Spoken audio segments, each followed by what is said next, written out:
Hello friends, నమస్తే. Welcome back to my channel. Yash అయితే సింధుని గదిలో తలుపులు వేసి తీవ్రమైన ఆవేశంతో ఎర్రబడ్డ కళ్ళతో సింధు వైపు చూస్తాడు. కోపం, బాధ రెండూ అతని ముఖంలో కనిపిస్తూ ఉంటాయి. సింధు భుజాలు గట్టిగా పట్టుకొని, ఏంటి సింధు ఇదంతా? మా అమ్మ పరిస్థితి చూసావు కదా, అక్కడ నాన్న చనిపోయారని తెలిస్తే మా అమ్మ క్షణం కూడా బ్రతకదు. కానీ నువ్వు మాత్రం ఏమీ తెలియనట్టు నటిస్తున్నావు అని యష్ అనగానే సింధు కళ్ళల్లోంచి నీళ్లు ఆగకుండా కారుతూ ఉంటాయి. యష్ పట్టుకున్న పట్టుకి సింధుకి నొప్పిగా ఉన్న ఆ బాధ కంటే మనసులో ఉన్న భారమే ఆమెను ఎక్కువగా వేధిస్తుంది. కన్నీళ్లతో, నన్ను తప్పుగా అనుకోక యష్, దయచేసి నా మాట ఒకసారి విను. మావయ్య గారు చనిపోయారనే నిజాన్ని నేను దాచడం వెనుక నా స్వార్థం ఏమీ లేదు. ఒకవేళ ఆ నిజం ఇప్పుడు బయట పెడితే అత్తయ్య గారు ఆ షాక్ని అస్సలు తట్టుకోలేరు. ఇప్పటికే ఆమె ఆరోగ్యం బాలేదు, గుండె బలహీనంగా ఉంది. ఆమె ప్రాణాలకే ప్రమాదం యష్. నేను అత్తయ్య గారిని నా సొంత తల్లిలా భావించాను యష్. ఆమెను కాపాడుకోవడమే నా బాధ్యత.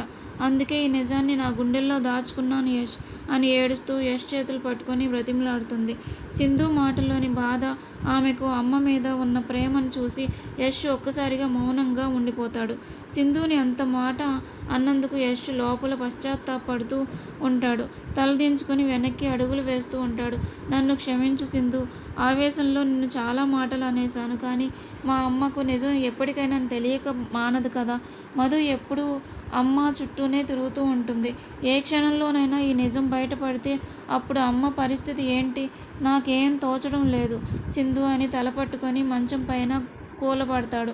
సింధు యష్ భుజంపై చేయి వేసి ఓదారుస్తూ, సమయం వచ్చే వరకు మనం ఈ నిజాన్ని దాచాల్సిందే యష్. అత్తయ్య గారి ఆరోగ్యం కుదుట పడే వరకు మనం ఆమెకు కొండంత ధైర్యంగా ఉండాలి. దయచేసి నువ్వు ధైర్యం కోల్పోకు యష్. నువ్వు ఇలా ఉంటే అత్తయ్య గారు కనిపెట్టేస్తారు అని ధైర్యం చెప్తూ ఉంటుంది. యష్ అయితే సింధు వైపు కృతజ్ఞతగా చూస్తూ ఉంటాడు. ఇలా ఉండగా మధు అయితే హాల్లో కూర్చొని సింధు ప్రవర్తన, ఆమె ముఖంలో కనిపించిన భయం, అలాగే యష్ ప్రవర్తించిన తీరు మధుకి అనుమానం కలిగిస్తాయి. వీళ్ళ మధ్య పెద్ద రహస్యం నడుస్తుంది. మావయ్య విషయంలోనే ఏదో జరిగింది.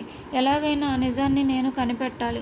ఆ నిజాన్ని అత్తయ్య ముందు పెడితే అది తట్టుకోలేక ఆమె ప్రాణాలు గాల్లో కలిసిపోతాయి.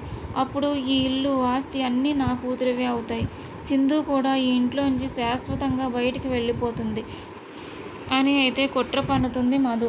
ఇక్కడితో ఈ ఎపిసోడ్ ప్రోమో తర్వాత ఏం జరిగిందో ఎదురు చూసేలా ముగుస్తుంది.